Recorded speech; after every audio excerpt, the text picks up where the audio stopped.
పూజించి కొమ్మల్లో ఆ కోయిల పాటలు పాడాలి.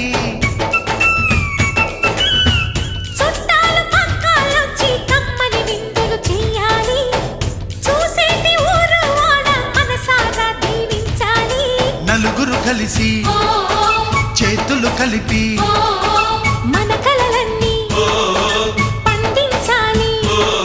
ఒక చోట పుట్టని కోడళ్ళు అయ్యారు అమ్మకే కూతుళ్ళు. త్వరలోని ముద్దుగా పుడతారు ఈ తాత పోలికల మనవళ్ళు. ఈ సంతోషాలు సరదాలే మా పండుగలు.